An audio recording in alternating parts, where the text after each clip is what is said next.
Le succès de fin d'année aux examens apporte de lumière et joie au sein des familles. Ce mercredi 19 juillet 2017, nous sommes au quartier Ngi, l'un des quartiers populaires de la ville de Tchang, et la famille du petit Kinfoudjiri est réunie en son honneur. C'est le jour de son anniversaire et les parents ont décidé de lui offrir un gâteau spécial pour le féliciter de sa brillante admission au concours d'entrée en 6e et au certificat d'études de primaire. Assisté de ses amis, le garçon va souffler sur sa 13e bougie avec des cris de joie et acclamations des proches.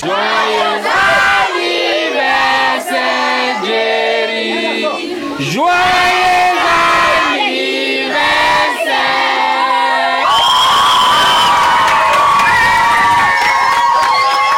Un véritable moment de communion familiale qui va au-delà du caractère festif pour encourager le bon travail scolaire chez l'élu du jour et chez ses autres amis. Un peu de danse pour accompagner le menu bien étoffé offert à cette occasion et surtout les prières dites pour implorer l'infinie bonté du Père éternel sur la famille. Joyeux anniversaire, Jerry. Salut, je m'appelle Azon Kokeroudjeri. Je voulais vous remercier les invités d'être venus si nombreux à mon anniversaire. Je profite pour vous dire que je suis le 19 juillet 2004. Je remercie aussi ma mère et mon père ainsi que mon oncle pour le bon cadeau qu'ils m'ont offert aujourd'hui. Et que les invités rentrent dans de bonnes conditions. Et je remercie aussi Dieu pour m'avoir donné mon CEP et mon concours d'entrée en 6e.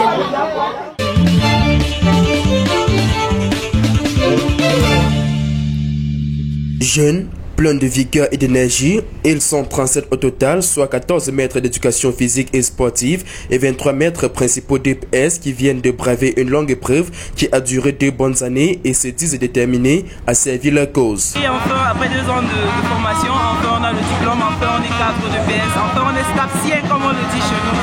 Ça n'a pas été le tout repos, ça a été un combat rude, ça a été un combat vraiment rude. Mais par la grâce de Dieu, nous avons tous terminé et nous sommes prêts à respecter l'engagement que nous avons donné à l'État camerounais, à faire valoir notre formation sur le terrain, à encadrer et à éduquer ces enfants qui seront à notre disposition, mis à notre disposition. On peut s'en féliciter, il faut le reconnaître. Après 2 années de formation, ça n'a pas été facile pour nous. On a bravé plusieurs épreuves pour arriver à ce jour. Nous obtenons aujourd'hui notre diplôme de parchemin de fin de formation. Une formation qui fait de beaucoup d'embûches, mais jusque-là, on a tenu le coup.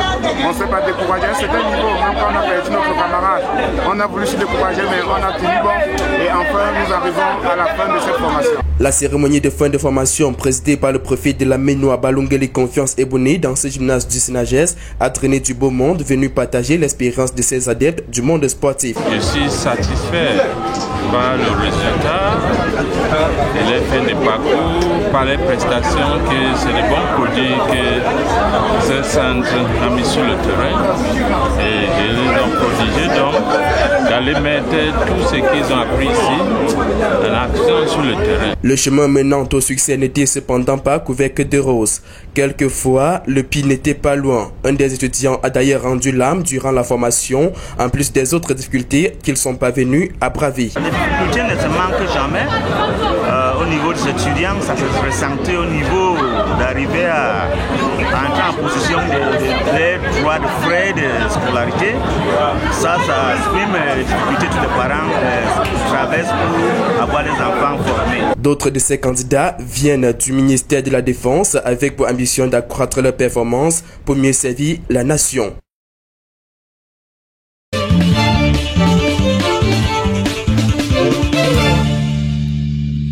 La situation est bien plus qu'alarmante dans ce département qui compte 6 arrondissements. Rendu au mois de juillet 2017, les chiffres du rapport du comité qui a actionné quelques grands chantiers sont incroyables. Le taux d'exécution physique est estimé aujourd'hui autour de 16%.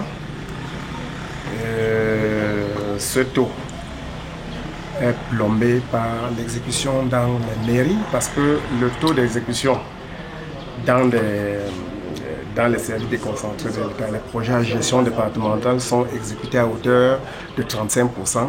Par contre, les projets communaux ne sont exécutés qu'à hauteur de 10%. À la même période d'année précédente, ce même taux d'exécution s'est situé à 27%, soit une régression de 12%. Et comment dès lors expliquer une telle dégringolade? Ce qui explique cela c'est les lenteurs qu'il y a eu dans la contractualisation. Il faut dire que dans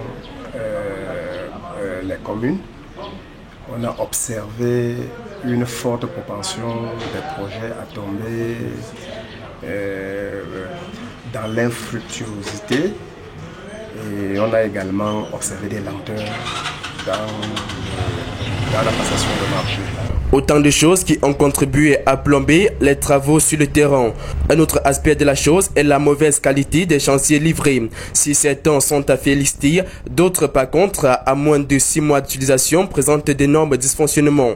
Pour recouvrer ces manquements, des mesures assez fortes devront être prises par les autorités en charge. Le défi maintenant, c'est dans l'exécution. Et dans l'exécution, il faut qu'il y ait une synergie d'action entre les différents acteurs, parce qu'on a déploré le fait que certains maîtres d'ouvrage lancent l'exécution des projets sans avoir donné au préalable les documents contractuels aux ingénieurs qui sont chargés. Et la sonnette d'alarme est ainsi déclenchée.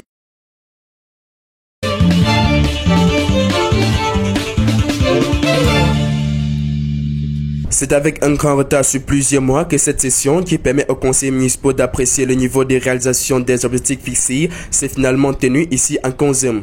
Au terme de l'examen des différentes activités qui ont été menées jusqu'ici par cette municipalité, l'on a pu se rendre compte du taux de recouvrement qui reste un problème majeur. On leur a demandé d'améliorer le mécanisme de recouvrement des recettes propres, parce qu'une commune ne peut pas être totalement tributaire des CAC et autres appuis venant en direction des partenaires au développement. Un taux de recouvrement justifié selon le maire Joëbin Thomas par la situation géographique de sa commune. L'État a autorisé un certain nombre de taxes d'impôts que les mairies peuvent prélever. Et le recouvrement de ces taxes dépend des zones. Par exemple, la taxe de stationnement. C'est tout à fait normal qu'en Konzem, on se retrouve avec un faible taux. Hein? A contrario, vous avez vu la taxe des produits d'abattage des bêtes. Il est cependant important de retenir que des actions sont menées dans le sens de l'amélioration des conditions de vie des populations à travers des projets, l'électrification de certaines localités, le désenclavement des zones difficiles d'accès, la construction des bâtiments dans les écoles pour permettre une bonne éducation de la jeunesse et dans d'autres secteurs d'activité. Non sans évoquer le fameux projet intercommunal de gestion de l'eau et de l'assainissement ouvert depuis 4 mois et dont l'atelier de restitution vient de se tenir dans cette même salle des actes il y a 2 semaines. Les conseillers ont été invités à redoubler d'ardeur au travail pour pousser plus loin la commune de Konzem dans ses projets de développement.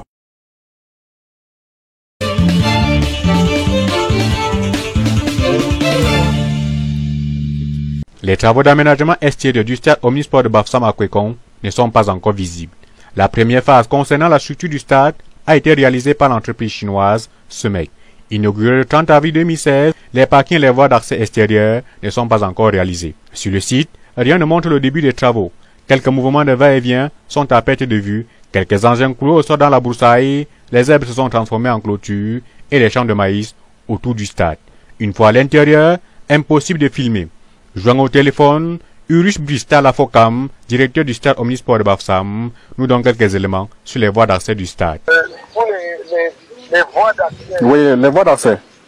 Les voies d'accès, on a prévu 2 voies d'accès.